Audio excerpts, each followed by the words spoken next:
मैं मॉडल आपको बता रहा हूँ जो पैरेलल बैंकिंग, दो मॉडल कह रहे हैं कि फुल फ्लैज नाम जो मार्केट में चलते हैं, फुल फ्लैज इस्लामिक बैंकिंग और विंडो बेस्ड इस्लामिक बैंकिंग।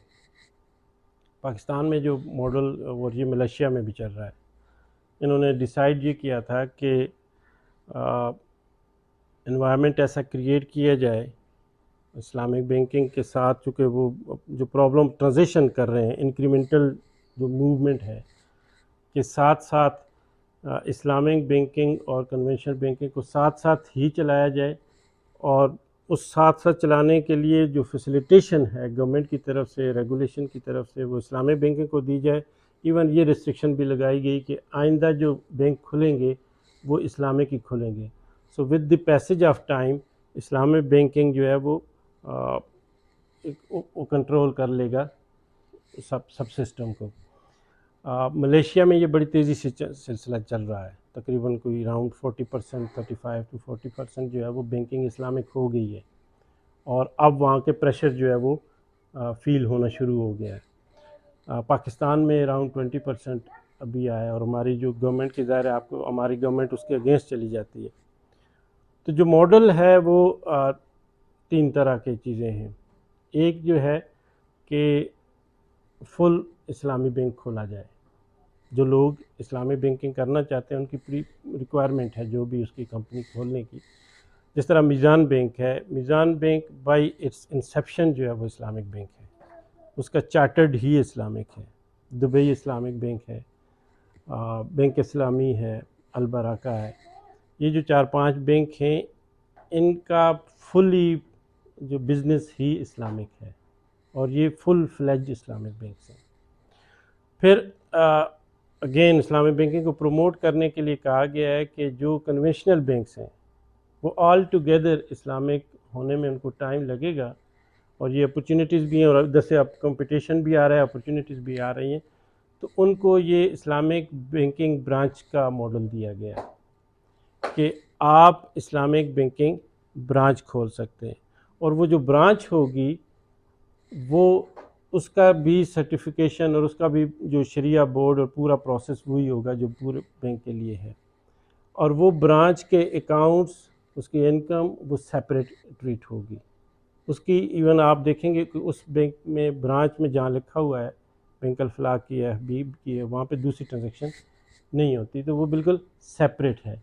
अब बहुत सारे बैंक्स हैं जो जिनकी इस्लामिक बैंकिंग ब्रांचेस और दूसरी बराबर हो रही हैं और इस्लामिक बैंकिंग बढ़ रही है, तो अल्टीमेटली वो उस पोजीशन पे आ जाएगा। तो ये एक सलूशन स्कॉलर्स की तरफ से भी दिया गया है कि दिस इज़ द वे कि आप उसको वो कर लें। लेकिन वो एश्योर किया गया है कि वो जो वहाँ पे चीज़ें होंगी वो सारी उसी रूल एंड रेगुलेशन को फॉलो करती हैं जो एक फुल फ्लैज इस्लामिक बैंक को करती है। फिर तीसरा एक मॉडल ये दिया गया है कि अगर कोई बैंक जो है वो ख़ुद नहीं हो सकता और ये ब्रांचेस में भी नहीं जाता, तो वो अपनी सब्सिडरी जो है वो खोल ले। अब सब्सिडरी एक इंडिपेंडेंट उसका होता है, कंट्रोल पेरेंट के पास होता है, लेकिन इंडिपेंडेंट ब्रांच होती है। जिस तरह एमसीबी का मेरा हाल में उनकी सब्सिडरी एमसीबी इस्लामिक बैंकिंग और सारी चीज़ें। तो इस तरह के तीनों मॉडल चल रहे हैं। तो उसके पीछे मैंने कहा ना, जिसने लिख दिया है, अब हम अगर इस हवाले से, तो वो लिख नहीं सकता जब तक सेंट्रल बैंक उसको अलाउ नहीं करेगा। फैसल बैंक इस्लामिक लिखता था, इसको मना किया गया है, इसके नाम से काटा गया है। ये कहते थे हम इस्लामिक बैंकिंग कर रहे हैं, ये बहरीन से वहाँ पे उनको चार्टर्ड भी है, लेकिन पाकिस्तान में रूल को उसको प्रोसेस को फॉलो नहीं किया, तो इनको वो इस्लामिक इनसे कटवाया गया। फिर अभी इन्होंने पूरा फुल फ्लैज उसको उस प्रोसेस में आ गए। तो इस तरह ये मॉडल चल रहा है। जो इस्लामिक कह रहे हैं तो वो सारी फुलफ़िल कर रही हैं। वैसे मैं यहाँ ये बात कर रहा हूँ कि मैं इस्लामिक बैंक्स को प्रमोट करने नहीं आया, ना मेरा फतवा है, ये तो नीड है, लेकिन ये मेरा नॉलेज ये है कि ये ऐसे क्लेम नहीं करती, जो कर रही हैं वो फुलफ़िल कर रही हैं, ठीक है ना। मसलन आपको गाड़ी दे रही हैं, वो इजारा के जो इस्लामिक प्रिंसिपल हैं वो सारे वो फॉलो कर रही हैं, वो अप्रूव्ड हैं। वो यहाँ पे ब्रांच पे बैठ के कोई डिसीजन नहीं करता। आप यहाँ पे मंडिया में चले जाएं मीज़ान बैंक के पास और कार इजारा लें, तो यहाँ पे जो ऑफिसर बैठा हुआ है उसने उसको प्रोडक्ट को डिज़ाइन ही नहीं करना, प्रोडक्ट डिज़ाइंड है, अप्रूव्ड है, उसने उसको प्रोसेस को वो करना है, इसमें इसका कोई डिसीजन ही नहीं है। मैं ये कह रहा हूँ ना, नहीं नहीं नहीं, आपने तो मैं समझा नहीं शायद सका। पीछे जो बैठ के फैसले होते हैं, मसलन कार इजारा एक प्रोसेस है, वो कार इजारा का प्रोसेस किन किन स्टेप से गुजरेगा तो वो इस्लामिक होगा, ठीक है। इसको शरिया बोर्ड से पूरी पाकिस्तान में भी और पूरी दुनिया में जा रहा है, इजारा तो दुनिया में चल रहा है, तो वो शरिया एडवाइज़र्स ने अप्रूव किया हुआ है। अब आप इस्लामिक बैंक से कार, आपको एंड पे कार ही नज़र आएगी। ये बिल्कुल ऐसे एग्जांपल दी जाती है ना कि आप जो है वो फ़िश खा रहे हैं,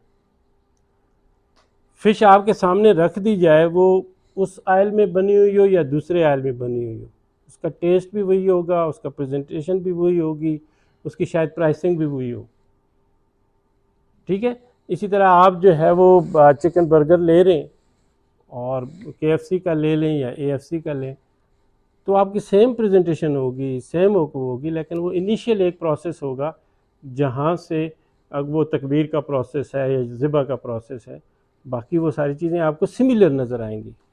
लेकिन ये जब कहा जाता है, किसी को सर्टिफाइड किया जाता है, तो इंश्योर किया जाता है कि ये इस्लामिक प्रिंसिपल को फॉलो करते हैं। टेक्निकलिटीज़ में बहुत सारे फ़र्क हैं, उसके रिस्क के फैक्टर डिफरेंट होते हैं। आप जब ट्रांजैक्शन किसी स्टेज पे करते हैं, उसके फेजेस होते हैं, वहाँ पे फ़र्क नज़र आता है, तो डिफरेंट होता है। जो इस्लामिक कहेगा पाकिस्तान में बैंकिंग, वो सर्टिफाइड होता है, उसके पीछे जो बोर्ड होता है ना, उसका फिट एंड प्रॉपर क्राइटेरिया होता है। तो स्टेट बैंक ने, आप भी लिखें fit and proper criteria for Shariah board, तो हर एक बंदे का वो क्राइटेरिया, उसकी क्वालिफ़िकेशन क्या होनी चाहिए, उसका एक्सपीरियंस क्या होना चाहिए, तखस्सुस किस में होना चाहिए, तो वो सारा डिफ़ाइंड है। तो वो वैसे ही नहीं होता, तो उसको डिफ़ाइन किया जाता है। सॉरी आप, तो अगेन हम यहाँ पे इसलिए हैं कि हम अपने मसाइल को सॉल्व करें और हम इस सलूशन का हिस्सा बने ना। अब आज के बाद या अगर इतनी अवेयरनेस के बाद हमने कहीं डिपॉजिट करने हैं, तो हम ये डिसीजन तो ले सकते हैं ना कि हम इस्लामिक बैंक में करें या दूसरे में करें। ये डिसीजन तो हमारा इजी होना चाहिए ना। अब जी सर, मैंने कहा वो पंजाबी में कह रहे हैं कि तो जब रुकना हुआ तो मुझे रोक दीजिएगा। जिन्हें खादियाँ गाजरां के दोनों के पीर, ये जो लेते हैं गाड़ियाँ या जो फाइनेंस लेते हैं, ये उनके मसले हैं। हम तो यानी ये इतना खौफनाक है इसके खिलाफ जो पुलिस है सूद के, वो 70 गुना को अगर तो 70 टुकड़े किए जाएं कि वो सच पूछे तो तबीयत कबूल ही नहीं करती ये किसी किस्म का, कि यार इससे तो बेहतर वही है कि आप हराम को हराम समझें, हलाल को हलाल समझें, लिफ्ट दोनों की अलग अलग है, बीच में मुश्तबा है, आप उसको छोड़ ही दो तो आप कामयाब हैं। इसका मतलब है ऐसे ही है वो। देखें, अब मैं वही कह रहा हूँ ना, तकवा तो ये है ना कि आप छोड़ दें, तो जब ये वो उस वक्त हो जाता है जब अनअवॉइडेबल हो। अब इसके वैसे भी दुनिया में, अगर डेटा में थोड़ा देख रहा था आते हुए, कि दुनिया में जो डेवलप्ड नेशंस हैं, जितनी डेवलप्ड होंगी उनका इंटरेस्ट रेट कम होगा, ठीक है, ज़ीरो है। और अमेरिका में 2.5 है, ठीक है ना। तो इसका मतलब ये इंडिकेटर है डेवलपमेंट का। हमारा 22% चल रहा है। होता क्या है कि ये जो वो जी सर, जो डिस्कशन होती है ना कि इसके ईवल इफ़ेक्ट्स क्या हैं, ठीक है, वो मैंने उस वीडियो में भी दिया कि ईवल इफ़ेक्ट्स आप देख लें कि पाकिस्तान के बजट का 50% एक्सपेंस हम सिर्फ इंटरेस्ट पे दे रहे हैं, और इसमें डोमेस्टिक भी है और इंटरनेशनल भी है। हमारे पास कोई 10% से कम इस बजट को देखें, किसी भी बजट को देखें, तो डेवलपमेंट एक्सपेंडिचर हमारा 10% से कम है टोटल का। 50% ट्रस्ट पे चला जाएगा, तो 25% डेट उस पे है, डिफेंस पे है, फिर एडमिनिस्ट्रेटिव एक्सपेंडिचर्स हैं, और हमारा जो टोटल डेट है वो टोटल GDP का अराउंड 100% है। ये दुनिया के कई मुल्कों का हिस्सा है। हम आज के इस छोटी सी डिस्कशन के बाद हमने क्या करना है, क्या मतलब ये सवाल आते हैं ना कि सपोज ये इस्लामिक बैंक केस में भी डाउट है और वो तो डाउट वाला नहीं है, तो हमें जब डिसीजन लेना पड़े, अगर बैंकिंग करनी पड़ेगी तो हम किसके साथ करेंगे? एक सवाल। दूसरा है कि सूद डिफाइन है नहीं है, कन्फ्यूजन है या जो भी है, तो क्या हम सूद को फेवर करेंगे या नहीं करेंगे? तो ये डिसीजन तो अभी हमने ले लेने चाहिए ना, कि हम हत्तल मुमकिन सूद से बचने की कोशिश करेंगे, हत्तल मुमकिन सूद के ख़िलाफ़ जो निज़ाम है उसको सपोर्ट करेंगे, उसमें इंटेलेक्चुअल डेवलपमेंट हो, जो इंटेलेक्चुअल लेवल पे डिस्कशन हो, ये जो क्वेश्चन पोज हो, ये भी पार्टिसिपेशन है ना। तो कम से कम ये रोल हमें ज़रूर प्ले करना चाहिए। और जो तकवा तो ये है कि जितना बच सकते हैं, शक में डाले तो छोड़ दें, लेकिन यह है कि जितना हो सके उसमें हम, मेरे ख्याल में हमें कोशिश करें।